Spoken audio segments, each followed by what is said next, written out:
A lonely widow paid $1 for a giant mountain man with a sack on his head at auction, and the whole town gasped. They thought she'd bought a monster, but when the sack came off, she saw something no one else dared to see. A man scarred, yes, but carrying a secret stronger than iron. By nightfall, whispers spread through the dusty streets. The railroad wanted him locked away. Deputies jingled their keys, and a widow's quiet farm became the center of a storm of treaties broken, land stolen, and a truth powerful enough to topple men in fine suits. The late summer sun beat down mercilessly on the San Juan Crossing auction yard. Its wooden platforms were weathered and splintered from years of similar gatherings. Dust devils danced between the boots of the restless crowd, their whispers and mutters carrying on the hot breeze.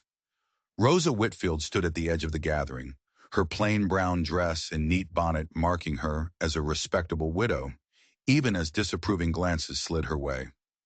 The auctioneer, Ezra Tate, mopped his brow with a yellowed handkerchief as he directed his assistants to bring forward the last of the debtors. "And now, folks," he called out, his voice carrying across the yard, "we've got ourselves something special, or should I say someone?" He gestured dramatically toward the rear of the platform. Two burly men dragged forward a figure that towered over them both. Despite the rough handling, the man moved with an odd sort of grace, his shoulders straight despite the iron shackles that bound his wrists. A crude burlap sack covered his head, hiding his features from the crowd. "This here's a real wild one," Tate announced, circling the bound man like a hungry coyote. "Found him up in the mountains, living like some kind of beast. Won't even give his proper name." He punctuated this with a sharp poke to the man's ribs, but the giant didn't flinch. Nervous titters rippled through the crowd. Rosa noticed how the women drew closer to their menfolk while children peeked around skirts with wide eyes. The masked man stood silent, his breathing steady and controlled despite the suffocating heat in the sack that must have been stifling. "Starting bid is $5 for 30 days' labor," Tate declared, but his words were met with silence. He frowned, trying again.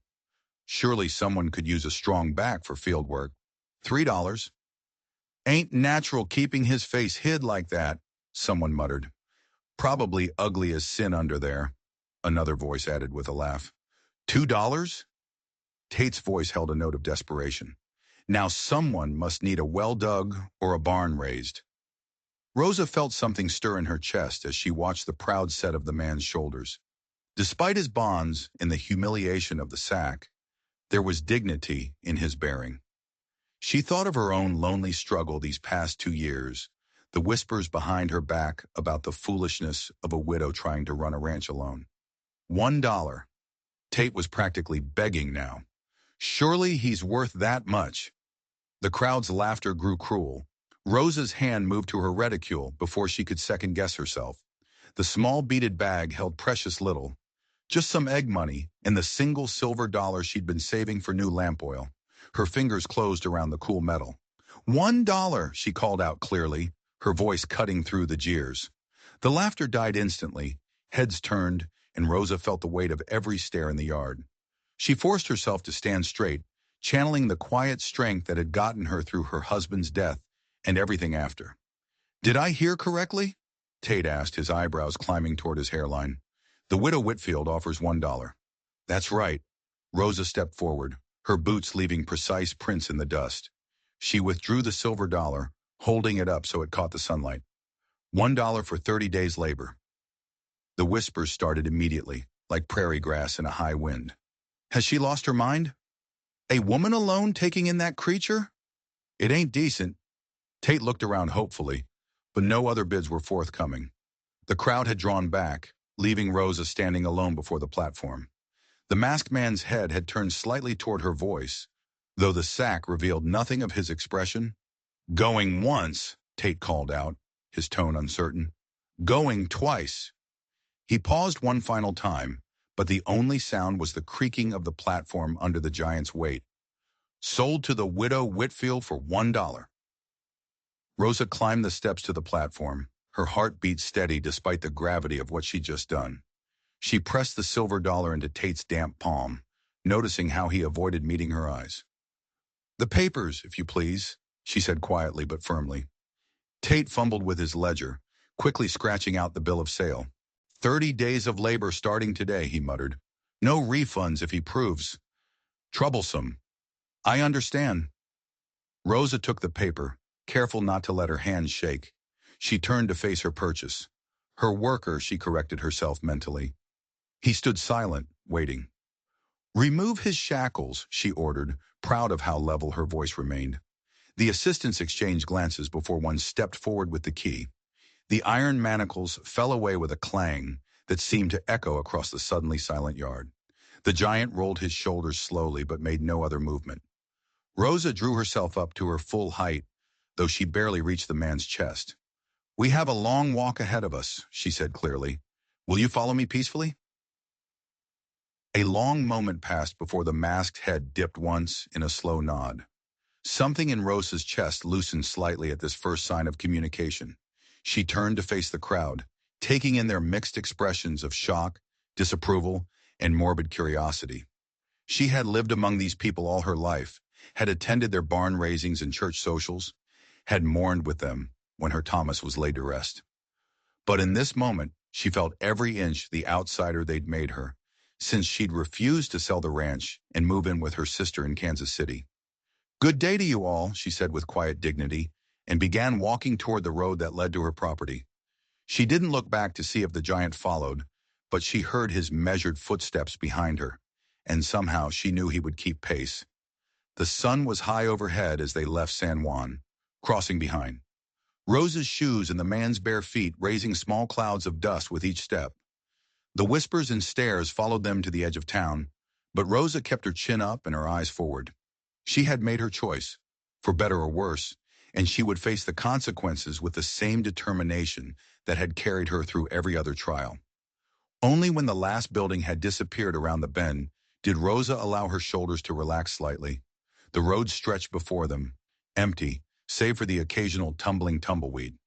The masked man's footsteps remained steady behind her, neither threatening nor hesitant. A red-tailed hawk circled overhead, its cry carrying clearly in the still air. Rosa thought about the 10 miles that lay between them and her ranch, about the work that needed doing there, about the talk that would spread like wildfire through the territory. But with each step, she felt more certain of her decision.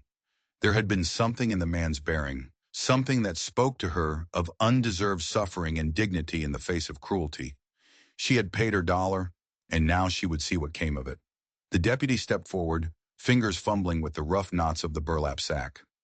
Rosa held her breath, aware of the crowd pressing closer, their whispers like dry leaves skittering across the auction yard.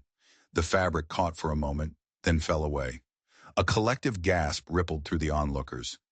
Rosa's heart skipped a beat as she found herself looking up at Kevin Hale. She knew him by reputation. Most folks in San Juan Crossing did. His impressive height had earned him the nickname, the Mountain Man, among traders and settlers. But the stories hadn't prepared her for the reality of him. Scars traced paths across his weathered face, telling tales of wilderness battles she could only imagine. Yet it was his eyes that held her attention, steel gray and clear as mountain streams, carrying neither malice nor threat despite his circumstances. Those eyes met hers now, and to her surprise, he lowered his gaze respectfully.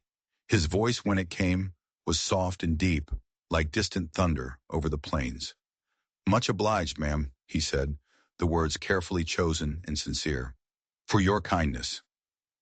Rosa hadn't expected such gentleness from a man who'd just endured public humiliation. She'd braced herself for anger, perhaps even violence. Instead, she found herself facing someone whose dignity remained intact despite his bonds. You're welcome, Mr. Hale, she replied, keeping her voice steady. A few snickers rose from the crowd at her formal address of a prisoner, but she ignored them. If you'll follow me, she continued, my wagon's just beyond the yard. The crowd parted reluctantly, their jeers growing bolder now that the mystery was solved. Widow's gone and bought herself a wild man, someone called out. Hope you sleep with one eye open, Mrs. Whitfield. Rosa kept her chin high, though her cheeks burned at the crude implications. Behind her, Kevin's chains clinked as he gathered them in his large hands, preventing them from dragging. When one of the auctioneer's assistants moved to help with the heavy tools that had been confiscated upon his arrest, Kevin shook his head. I can manage, he said quietly, bending to shoulder the worn leather pack and rusted trapping implements himself. Despite his shackles, he lifted the burden with practiced ease. Rosa's wagon waited where she'd left it, the old bay horse dozing in the afternoon sun. Kevin waited for her nod before climbing carefully into the back, settling himself with surprising grace for such a large man. His chains rattled against the wooden boards, an uncomfortable reminder of his current status. As Rosa took her seat and picked up the reins, she could feel the weight of the town's stairs following them. She clicked to the horse, and they began their journey out of San Juan Crossing, the wagon's wheels cutting fresh tracks in the dusty road. The first mile passed in silence. Rosa found herself stealing glances at her passenger through the corner of her eye. Kevin sat straight back despite his bonds, his gaze fixed on the passing landscape. There was something in his bearing that spoke of long patience, of someone accustomed to waiting out life's storms. "Mr. Hale," she said finally, when the town had dwindled to nothing more than a smudge on the horizon, "might I ask what brought you to that auction yard?" She saw his shoulders tense slightly, then relax. When he spoke, his voice carried more sorrow than bitterness.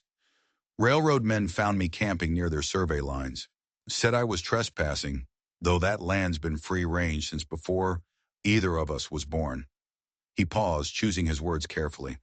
"Couldn't pay the fine they demanded. Judge gave me 30 days of labor instead of jail." Rosa nodded slowly, piecing together the unspoken parts of the story. The railroad had been pushing hard into the territory, marking off huge swaths of land that had once been open to all. Many independent trappers and mountain men had found themselves suddenly branded as criminals for following the old ways. "I've heard tell you're fair-handed with the Ute people," she said, remembering fragments of conversation from church socials and market days. "That you trade honest with them." "They've shown me kindness," Kevin replied simply. "Taught me their ways when I was young and foolish in the high country. Wouldn't be right to repay that with dishonesty." His words carried the ring of truth. Yet Rosa couldn't help wondering if she'd brought trouble upon herself. The railroad men had long memories and longer reach. By buying Kevin's contract, she might have painted a target on her own back. But as she studied his profile, the quiet strength in his jaw, the way he held himself with dignity, even in chains, she knew she'd make the same choice again.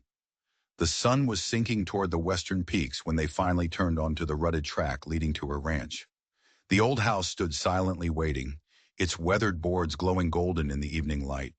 She drew the wagon to a halt near the house, a lamp already burning in the kitchen window. She lit it before leaving that morning, knowing she'd return after dark. The familiar sight brought a small measure of comfort after the day's upheavals. "There's a lean-to round back," she said, keeping her voice firm but kind as Kevin climbed down from the wagon. "It's not much, but it's got a solid roof and clean straw. We'll see about removing those shackles first thing tomorrow." Kevin nodded, his expression grateful but reserved. "More than fair, ma'am. I've slept rough more nights than not. A roof's a blessing, no matter how humble." Rosa watched as he gathered his few possessions and made his way around the house, his steps deliberate despite his chains. In the deepening dusk, his massive silhouette reminded her of the mountains themselves, weathered and scarred by time, yet standing straight against whatever storms might come. Inside the house, Rosa lit more lamps and moved through her evening routine, trying to find comfort in familiar tasks. She could hear occasional sounds from the lean-to, the soft thud of boots being removed, the rustle of straw as Kevin settled in for the night. Normal sounds, domestic sounds, yet strange to her ears after 2 years of widow's solitude. As she prepared for bed, Rosa found herself looking out her window toward the lean-to. A thin line of light showed beneath its door. Kevin had been given a small lamp of his own. She watched as his shadow moved across that strip of light, then stilled. After a moment, she saw him kneel, his silhouette bowing in what could only be prayer. Something eased in Rosa's chest at the sight. She turned away from the window and knelt beside her own bed, adding a new petition to her nightly prayers. Wisdom to know if she'd done right, and strength to face whatever tomorrow might bring. The first rays of dawn painted the eastern sky in gentle pinks and golds when Rosa stirred from sleep. An unfamiliar sound drew her to consciousness, the rhythmic thunk of an axe against wood. She lay still for a moment, listening to the steady cadence before remembering the events of yesterday. Kevin Hale, her purchased laborer, was already at work. Rising from her bed, Rosa moved to the window. Through the morning mist, she could see Kevin's tall form by the woodpile, his movements precise and efficient, despite the chains that still bound his wrists. A small fire already burned in the outdoor pit, tendrils of wood smoke rising straight up in the still morning air. When she stepped out onto the back porch, Kevin straightened from his work. A neat pile of kindling lay stacked against the house wall, more than enough for several days' worth of cooking and heating. "Morning, Ms. Whitfield," he said quietly, wiping his brow with his sleeve. "Hope the chopping didn't wake you." "No," Rosa replied, though in truth it had. "I appreciate the initiative, Mr. Hale." She moved to the outdoor kitchen area where she often cooked during warmer months, grateful for the already burning fire. As she began gathering ingredients for breakfast, Kevin returned to his work, the steady rhythm of the axe providing an oddly comforting backdrop to her morning tasks. Soon the smell of biscuits baking in the Dutch oven mingled with the wood smoke. When everything was nearly ready, she called Kevin to the rough-hewn table beneath the cottonwood tree. Kevin approached the table slowly, his chains clinking softly. Before sitting, he bowed his head and closed his eyes. Rosa watched, surprised, as his lips moved in silent prayer. After a moment, he looked up and caught her watching. "Hope you don't mind," he said. "My mama taught me to give thanks before every meal, even in the lean times, maybe especially then." "Of course I don't mind," Rosa replied, touched by this evidence of simple faith. She gestured to the whiskey bottle that stood on a shelf near the outdoor kitchen, a remnant of Thomas's things she hadn't been able to bring herself to dispose of. "Would you care for something stronger than coffee with your breakfast?"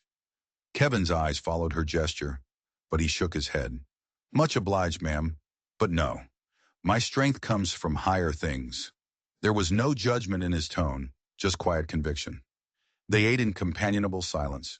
Rosa noticed how carefully Kevin handled her dishes, despite his shackled hands, treating even simple crockery with respect.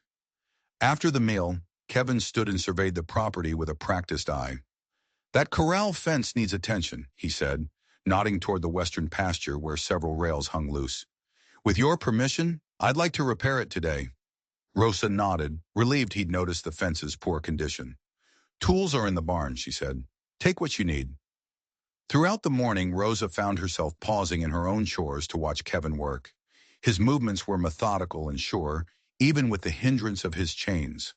The steady rhythm of hammer-striking nails and saw teeth-biting wood reminded her of hymns sung in church. Regular, purposeful, almost peaceful. The sun had passed its zenith when Rosa brought out a pitcher of cool well water and some cornbread left from breakfast. She found Kevin not by the fence, but on the front porch, bent over Thomas's old rocking chair. The beloved piece of furniture had developed dangerous splinters in the arms over the past months, and Rosa had covered it with a quilt rather than risk using it. Kevin looked up as she approached. In his large hands he held a piece of sandpaper, and fine wood dust covered his fingers. "Hope you don't mind," he said. "Noticed it needed some care while I was getting tools from the porch." Rosa's throat tightened unexpectedly. How many evening hours had Thomas spent in that rocker, watching the sun set over the plains? "I don't mind," she managed to say, her voice slightly thick. "Thank you." Kevin's eyes held understanding as he accepted the water she offered. He drank deeply, then returned to his gentle restoration of the chair. His big hands moved with surprising delicacy over the wood, smoothing away years of wear and neglect. The afternoon passed quietly. As evening approached, Rosa prepared a simple supper of beans, salt pork, and the last of the morning's biscuits. This time Rosa found the courage to ask what had been on her mind all day. "Mr. Hale," she began, "might I ask about your life before San Juan Crossing?" Kevin set down his fork slowly. "Spent most of my years in the high country," he said. "Learned trapping from my pa, but he passed when I was young. The Ute people showed me kindness then, taught me their ways, shared their knowledge of the mountains." He paused, a shadow crossing his face. "Made my living fair and square, trading honest with both whites and Indians until the railroad started pushing through." He continued quietly. "They're claiming land that's been free since the beginning of time, drawing lines on maps, setting down rails, pushing out anyone who doesn't fit their plans. Found me camping near their survey markers. Land I've traveled for 20 years. Said I was trespassing on company property. His chains clinked softly as he reached for his coffee cup. Couldn't pay their fine. Wouldn't have paid it even if I could. Wasn't right what they were doing. Rosa absorbed his words, understanding now why the railroad men had seemed so eager to humiliate him. The Ute families you knew, she said carefully. Are they safe? They've moved higher into the mountains for now, Kevin replied. They understand what's coming better than most. He looked at Rosa directly. Ms. Whitfield, I should tell you, helping me might bring trouble to your door. Railroad men have long memories, and they don't take kindly to those who stand in their way. The warning was gentle but clear. Rosa thought of her small ranch, her precarious independence, all she'd built since Thomas's death. Then she thought of Kevin kneeling in prayer that morning, of his careful work on Thomas's chair, of the quiet dignity he maintained, even in chains. My husband used to say that trouble comes whether we invite it or not, she replied. All we can choose is how we face it when it arrives. A ghost of a smile touched Kevin's lips. Your husband sounds like he was a wise man. He was, Rosa said softly. He would have understood about standing up for what's right, no matter the cost. The evening drew in around them. Rosa gathered the supper dishes, her mind full of all she had learned about her unusual laborer. She had stumbled into something larger than herself, a conflict between the old ways and the new, between justice and profit, between the law of the land and the law of God. The day's work had left them both tired but satisfied. The corral fence stood straight and strong again, and Thomas's rocker waited on the porch, its wood smooth and welcoming once more. Kevin had just risen to help clear the table when 3 sharp knocks rattled the front door. The sound echoed through the house like gunshots. Her heart jumped, but Rosa steadied herself. She wiped her hands on her apron and moved toward the door, aware of Kevin standing alert behind her. When she opened it, 3 men filled her doorway. 2 wore deputy badges, their hands resting too casually near their holsters. Between them stood a railroad agent in an expensive Eastern suit, his watch chain gleaming in the fading light. Mrs. Whitfield, the agent said, removing his hat with exaggerated courtesy, I'm Maxwell Porter, representing the Western Pacific Railroad Company. Before Rosa could respond, Porter's gaze slid past her to Kevin. His smile twisted into something ugly. Ah, I see you're still harboring our vagrant. That's precisely why we're here. Rosa lifted her chin. Mr. Hale is here legally. I paid the auction price, fair and square. A single dollar? Porter sneered, taking a step forward. A mockery of proper commerce. Surely you understand we can't allow such irregular transactions to stand. The railroad has pressing concerns about Mr. Hale's previous activities. The auction was conducted under the law, Rosa said firmly. The price was set and met. There's nothing irregular about it. Porter leaned closer, his voice dropping to a hiss. My dear lady, you don't understand what you're involving yourself in. This man consorts with savages, spreads dangerous ideas about land rights. You're siding with outlaws. Is that really a position a respectable widow wants to take? The threat in his words was clear. Rosa felt her throat tighten, but before she could speak, Kevin's deep voice came from behind her. The Ute people, he said quietly, stepping forward, are neither savage nor outlaw. They're holders of treaties signed by your own government. Treaties your railroad seems mighty eager to forget. One of the deputies shifted his weight, hand tightening on his gun belt. Watch your tone, Hale. Kevin didn't move, but his presence seemed to fill the doorway. I'm speaking simple truth. Those treaties promised the Ute their hunting grounds would be protected. Now your survey crews are marking rail lines through their winter camps. Progress can't be stopped for the convenience of primitives, Porter spat. His gaze swung back to Rosa. Mrs. Whitfield, this is your last chance to cooperate. Turn this man over to us now, and we'll forget your momentary lapse in judgment.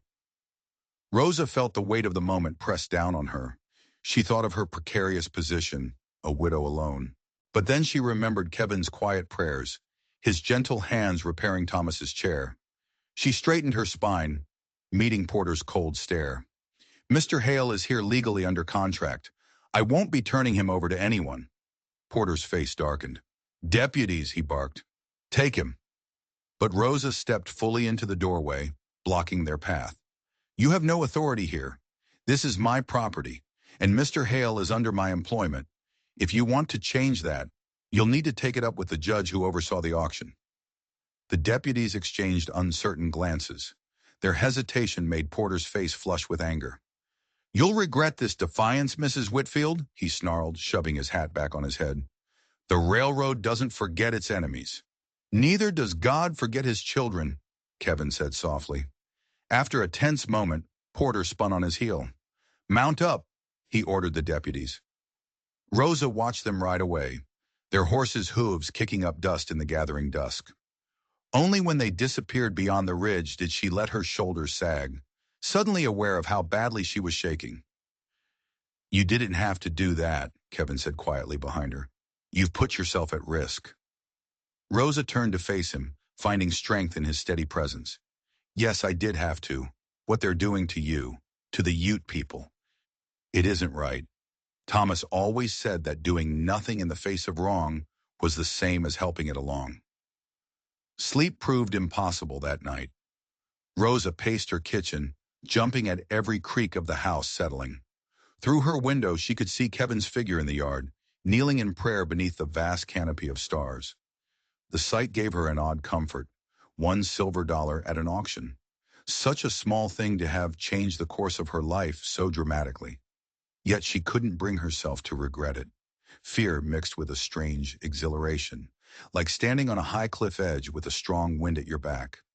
The morning after Porter's threats brought no railroad men, only the gentle rhythms of homestead life.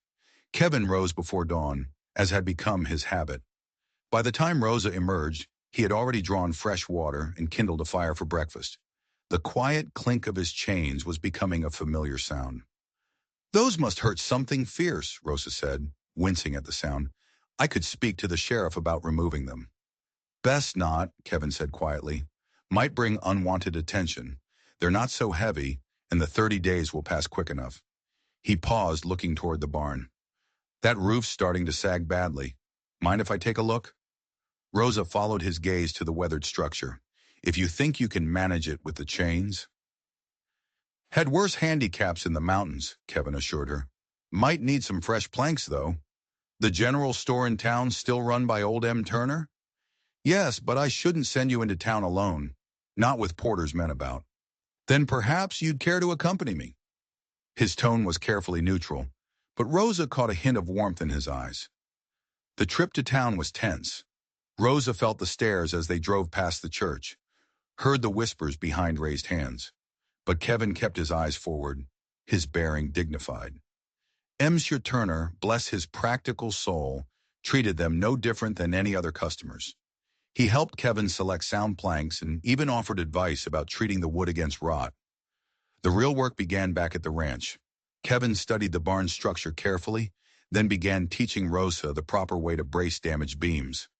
She helped him carry planks up the ladder, marveling at how he managed such precise work despite his restraints. My pa was a carpenter before the wanderlust took him, Kevin explained, showing her how to test wood grain. Taught me the basics before he headed west. The Ute showed me the rest. How to read the way wood wants to bend, how to work with its nature instead of against it. As the days passed, their routine grew comfortable. Kevin worked steadily, his quiet competence transforming one task after another. The barn roof stopped leaking. The corral fence stood straight and strong. One afternoon, while they rested in the shade of the barn, Kevin began humming softly. The tune was unfamiliar, haunting, and sweet. Without thinking, Rosa found herself swaying slightly to its rhythm.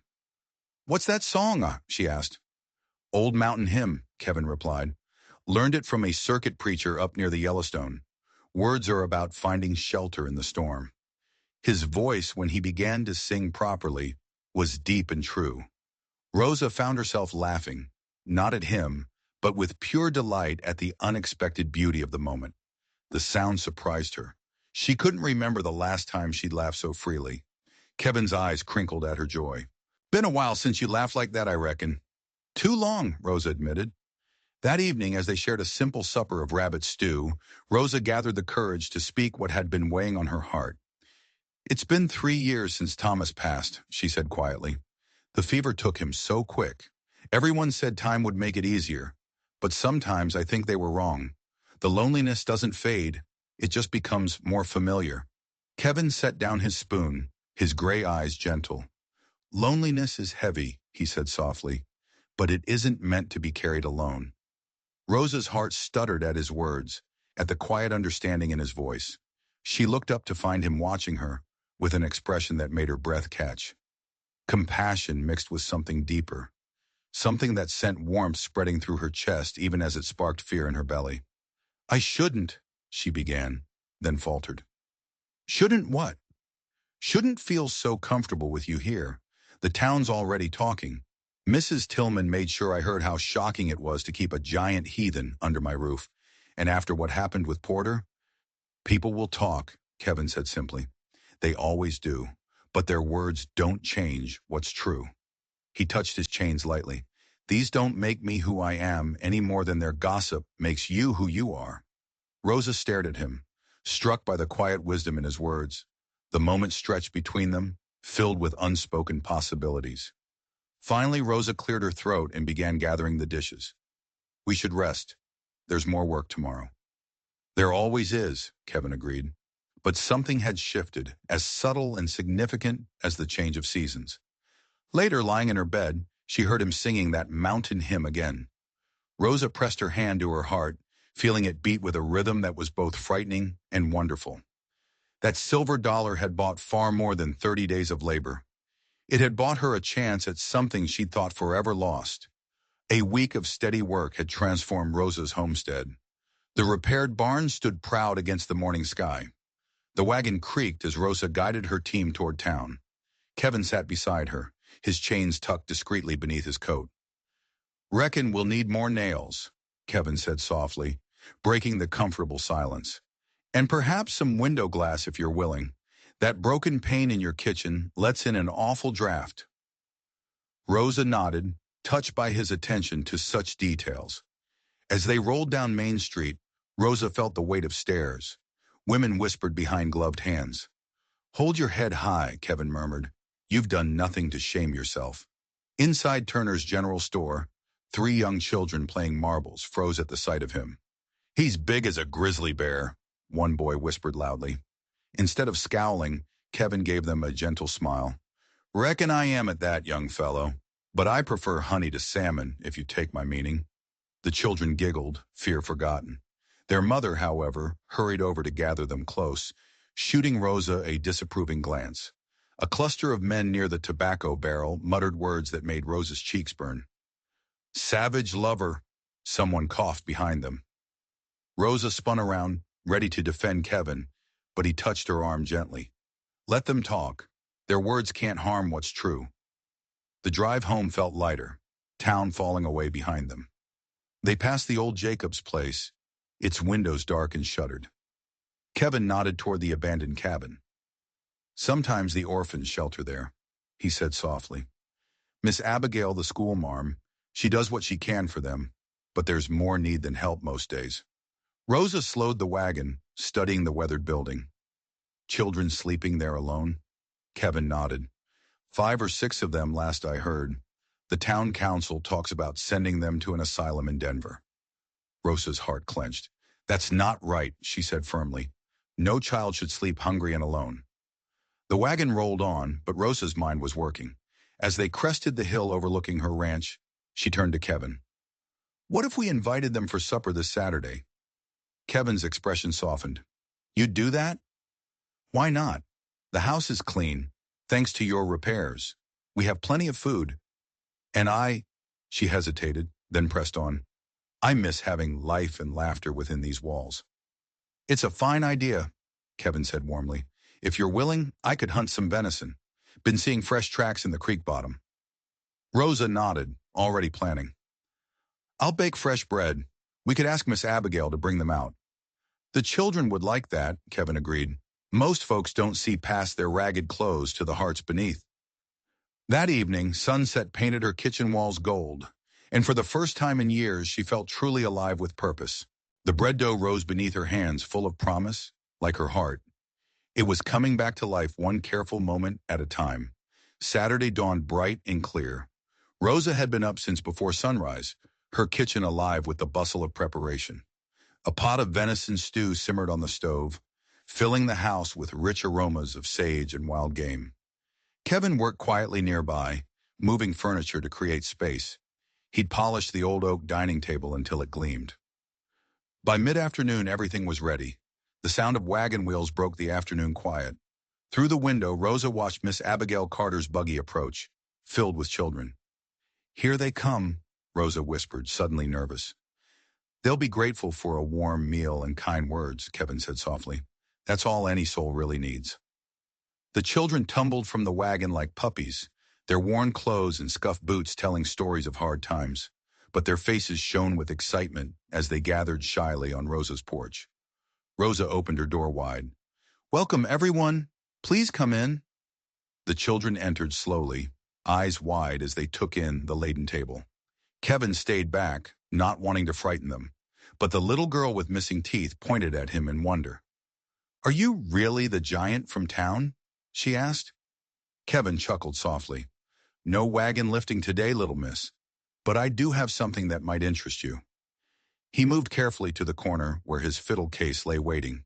He tucked it under his chin, the chains at his wrist clicking quietly, and drew the bow across the strings.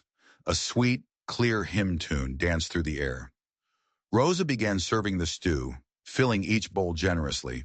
For a few moments, only the sound of spoons against bowls and Kevin's gentle fiddle playing filled the room. Then the smallest boy spoke up through a mouthful of cornbread. "This is better than Christmas." That broke the ice. Soon the room hummed with chatter and laughter.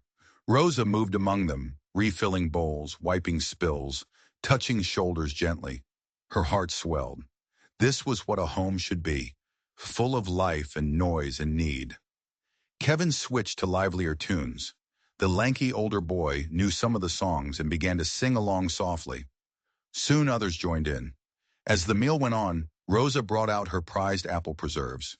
The children's eyes lit up at the sweet treat. The autumn sun sank early, painting the windows gold. Rosa lit the candles, their warm light creating pools of brightness around each smiling face. "We can't thank you enough," Miss Abigail said to Rosa. Her usual brisk manner softened. "You've given them something precious. Not just the meal, but the memory of being welcomed as family." The children lined up to thank Rosa. "Can we come again?" one asked hopefully. Rosa felt tears prick her eyes. "We'll see what we can arrange," she promised. As the sound of wagon wheels faded, Rosa began clearing the table. "Thank you," Kevin said quietly, stacking empty bowls. "It took courage to open your home like this." Rosa looked around at her transformed house. "I'd forgotten what joy sounded like," she whispered. "All these years I've been keeping grief company instead of life." Dawn painted the eastern sky in gentle strokes of pink and gold. Rosa awoke to the familiar sounds of Kevin already at work. After yesterday's joyful gathering, the morning seemed especially peaceful. She dressed quickly, the kitchen still holding traces of last night's warmth. Kevin's Bible rested on the table where he'd left it after morning prayers. Outside, frost sparkled on the grass. She made her way to the barn where Kevin was already distributing hay to the horses. His chains clinked softly as he worked. "Good morning," she called softly. Kevin nodded, a gentle smile crossing his weathered face. "Yesterday did my heart good." "Mine too." Rosa began measuring grain for the chickens.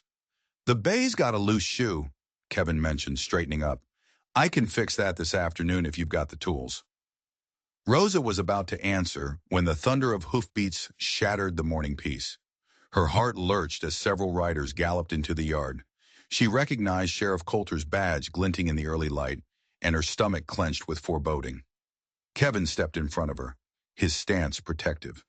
The sheriff and his deputies dismounted, hands resting meaningfully on their gun belts.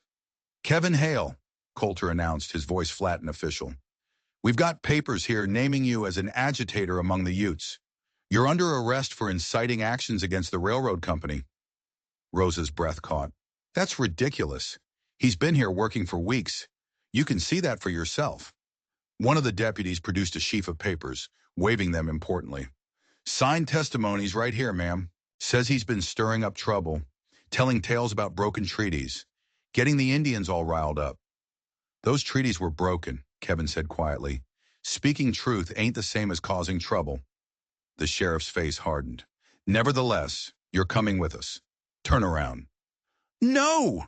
Rosa stepped forward, her voice rising. This is wrong, and you know it, Ed Coulter. You were at that auction. You saw how they treated him. This is just more of the same.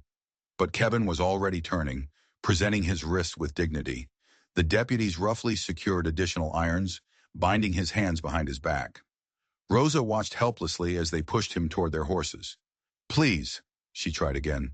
At least let him gather his things. He won't need anything where he's going, one deputy sneered. They forced Kevin onto a horse, tying his legs to the stirrups. He looked back at Rosa, his gray eyes full of sorrow, but not defeat.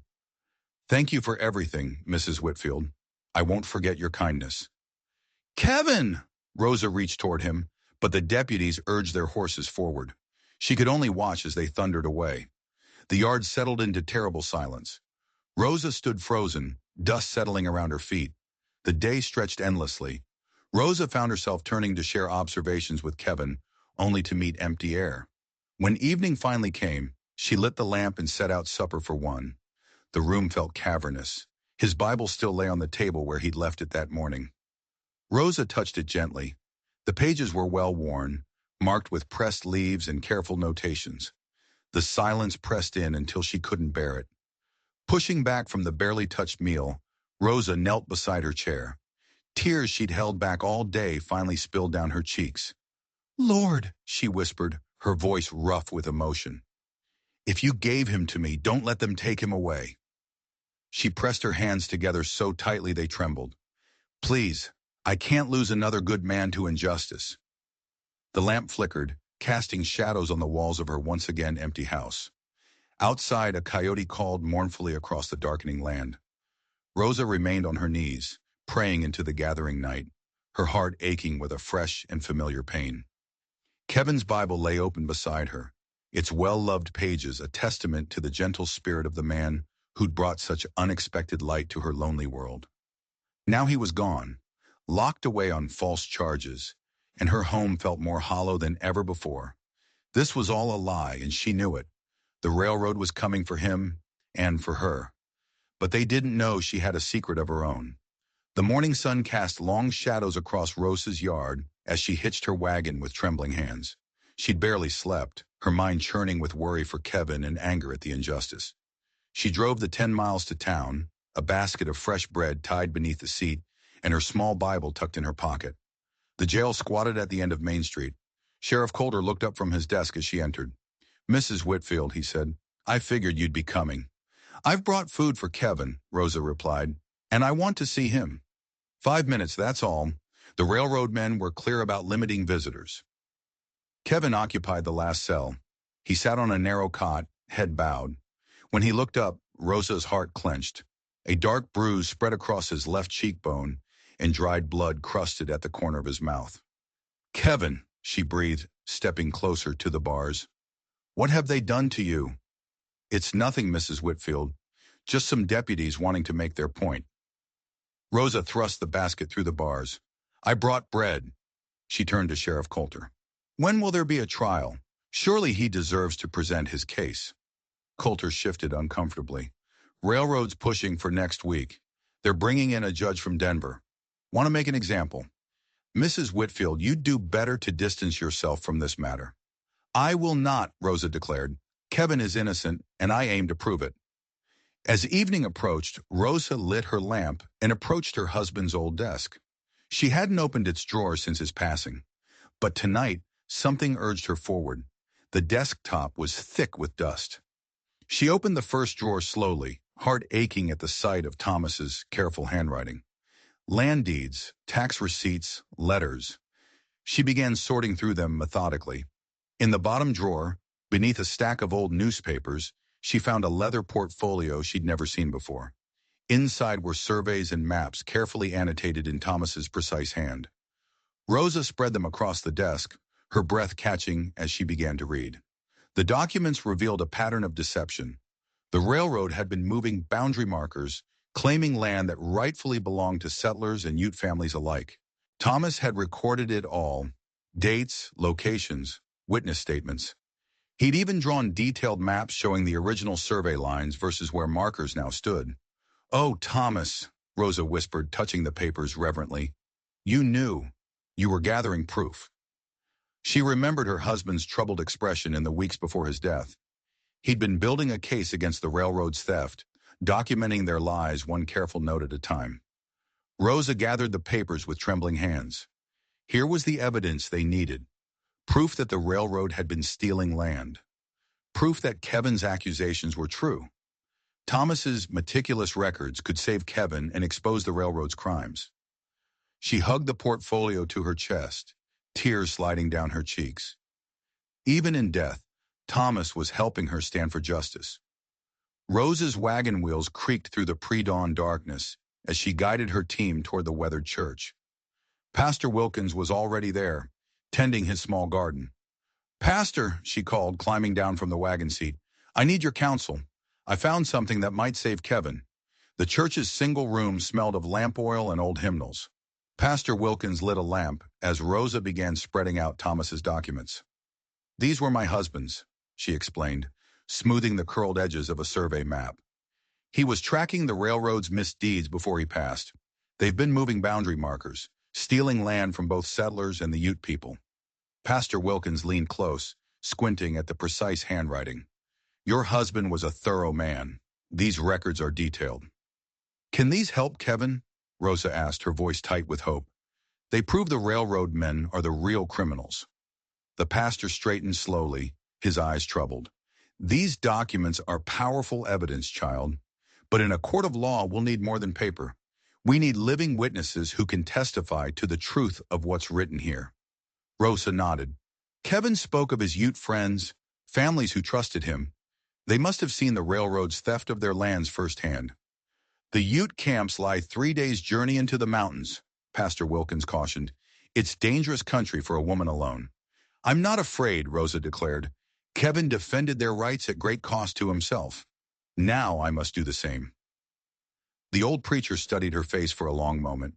Then he moved to the altar rail and knelt, motioning for Rosa to join him. "Lord," Pastor Wilkins prayed, "we lift up your daughter Rosa. Grant her wisdom for the journey ahead. Shield her from harm as she seeks justice." Rosa felt tears prick her eyes. "Watch over Kevin in his cell. And Lord, if it be your will, let truth triumph over deception." "Amen," Rosa whispered. Back at her farm, Rosa moved with purposeful efficiency. She packed her wagon with care: dried beef and cornmeal, coffee and sugar, extra blankets, a small medical kit, and ammunition for the revolver she kept in her desk. The mountain trails would be rough. She'd need to ford streams swollen with spring melt, and there was always the risk of outlaws. Yet every time fear threatened to overwhelm her, Rosa remembered Kevin's quiet strength. The sun had barely cleared the eastern peaks when Rosa climbed onto the wagon seat. The mountain road stretched before her, climbing through foothills toward distant peaks still touched with snow. Somewhere in those heights she would find the witnesses who could save Kevin. "Guide my way, Lord," she whispered, touching the pastor's Bible in her basket. Then she clicked to her team, and the wagon rolled forward into the unknown. The early morning air bit sharp and clean. With each mile, civilization fell away, replaced by the vast silence of the high country. The mountain air grew thinner as Rosa's wagon climbed higher into Ute territory. 2 days of hard travel had left her bones aching. Late afternoon sun slanted through towering pines when Rosa first spotted the smoke. Thin gray wisps rose against the darkening sky, signs of the Ute camp she sought. She hadn't traveled far toward the smoke before dark shapes emerged from the forest.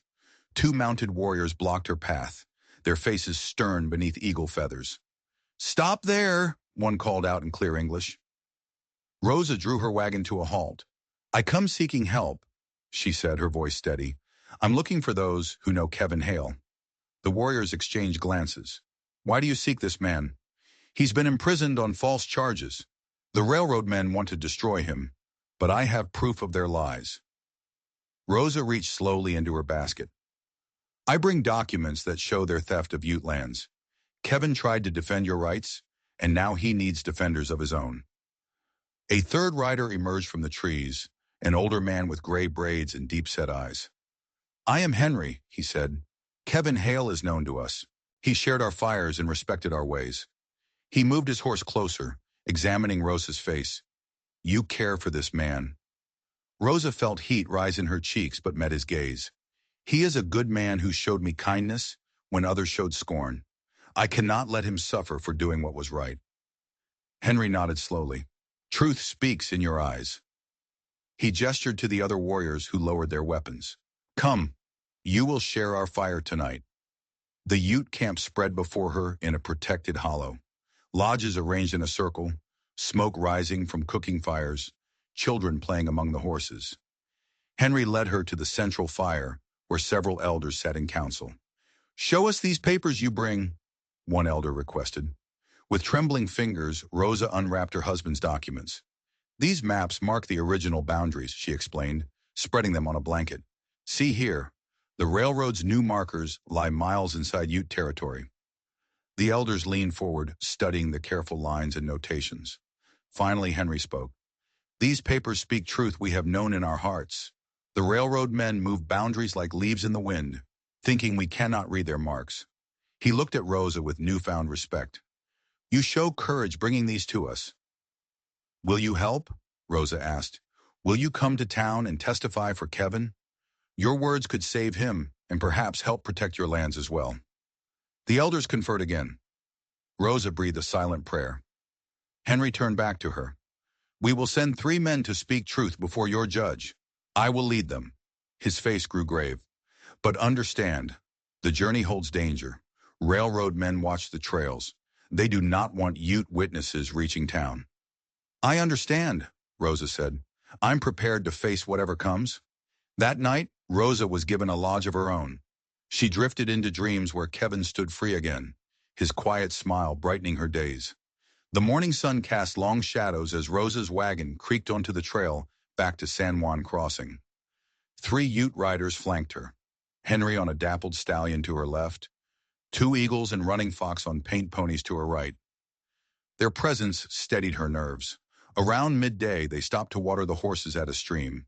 They had just finished their brief rest when Running Fox raised his hand in warning. The sound of approaching horses echoed from around the bend. Rosa gathered her reins, heart pounding, as 5 mounted men emerged onto the trail ahead. She recognized Morton, the railroad's lead agent. Well, well, he drawled. If it isn't the widow Whitfield consorting with savages now. His eyes narrowed at the Ute warriors. These ones have no business heading into civilized territory. Henry sat straight in his saddle, his voice level. We ride as witnesses to speak truth before your law. The treaty gives us this right. Treaties? Morton spat to the side. Paper promises don't mean much out here, old man. Best turn around while you can still ride. Rosa felt anger rise.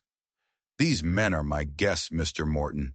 They travel under my protection to give testimony in a legal proceeding. Legal proceeding? Morton laughed harshly. That mountain man's trial is already decided. No jury's going to take the word of Indians over respectable businessmen. 2 eagles smoothly knocked an arrow to his bow, while Running Fox shifted his rifle. Henry remained still, his eyes fixed on Morton. We will pass, Henry stated simply, or you will show yourself as oath breakers before all who witness. Morton's men stirred uneasily. Rosa gathered her courage and clicked to her team. Make way, Mr. Morton, she said firmly. Unless you want to explain to the sheriff why you're threatening peaceful travelers on a public road. For a long moment, tension crackled.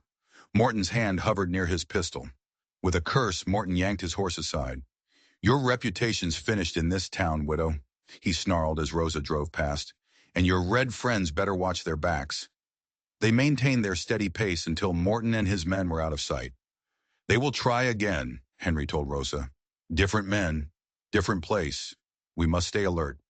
The sun was settling toward the mountains when they finally caught sight of San Juan Crossing's church steeple. Henry guided them to a hidden meadow tucked behind a stand of cottonwoods.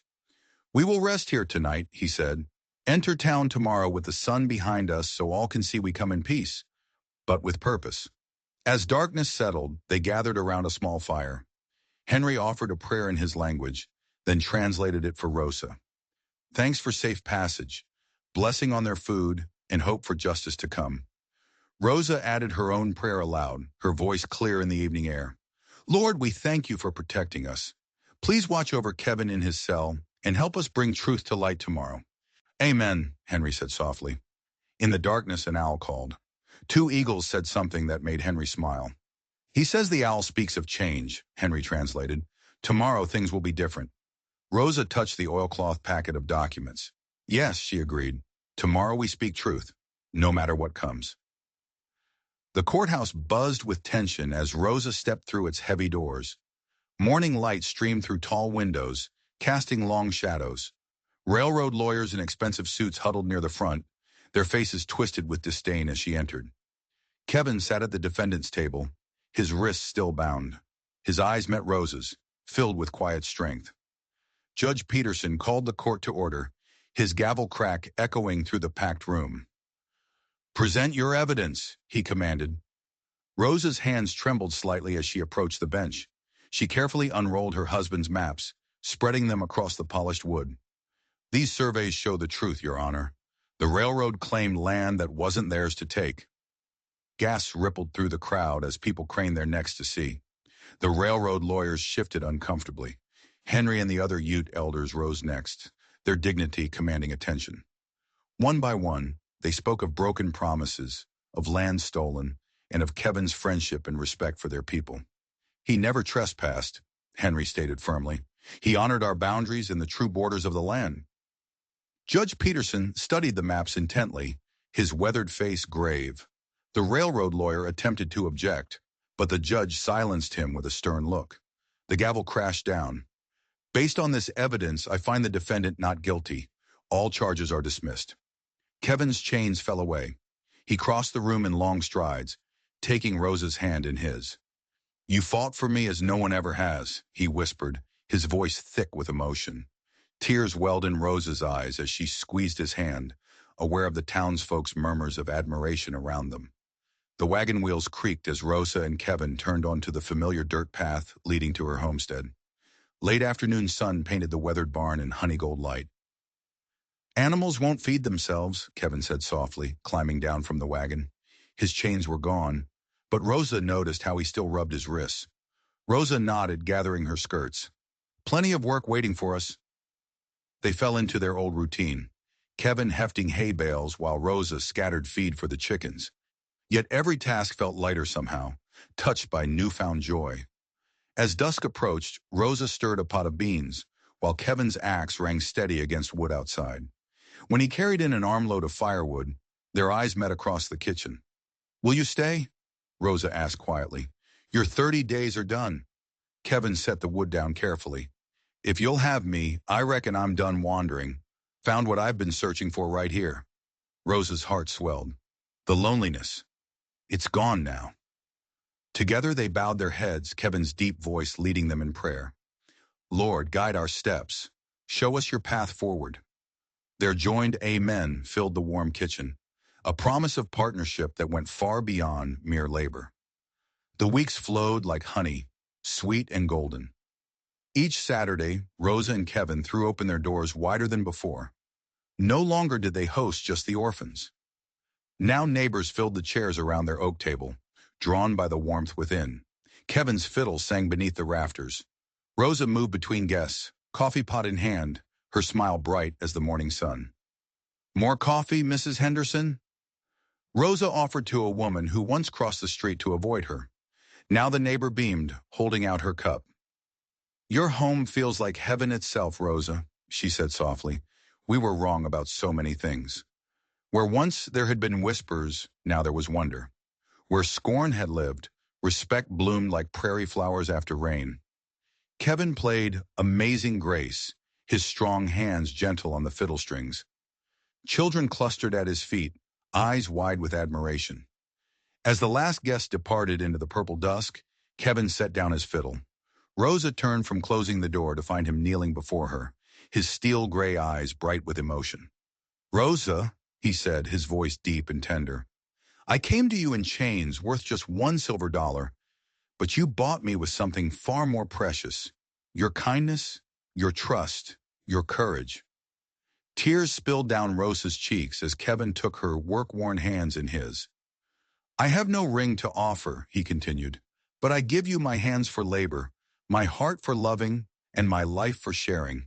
Before God as witness, I pledge myself to you, if you'll have me. Yes, Rosa whispered, her voice trembling with joy. 1,000 times yes. A spring breeze carried the scent of wildflowers through Rosa and Kevin's homestead. The once quiet yard now rang with children's laughter as three orphans chased each other around the newly painted fence posts. Near the barn, Henry and his family shared coffee with neighbors who had come to help with spring planting. The tension that once divided cultures had melted like winter snow. Inside the house, afternoon sunlight streamed through spotless windows. The rocking chair Kevin had lovingly restored sat proudly by the hearth. Rosa settled into it, her needle flashing as she mended little Jenny's torn pinafore. Kevin sat cross-legged on the floor nearby, his big hands surprisingly delicate as he carved a wooden horse for Tommy, the youngest orphan. The scars that once made townsfolk stare now seemed softer, gentled by months of peace and purpose. As evening painted the sky, Kevin set aside his finished carving and crossed to Rosa's chair, his calloused hands settling warm and sure over hers. This house is no longer lonely, Kevin said softly, his gray eyes tender as he gazed at his wife. Rosa's fingers twined with his as she whispered, we built something money can't buy.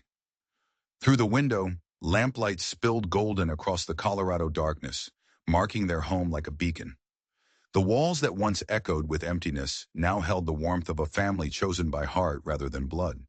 Each creak of the floorboards, each child's distant laugh, each neighbor's greeting testified to love's power to redeem and restore. Thank you for listening. Stories connect us in the most unexpected ways. If you enjoyed this story, don't forget to subscribe. I share new ones daily, and you never know which one might just change your day.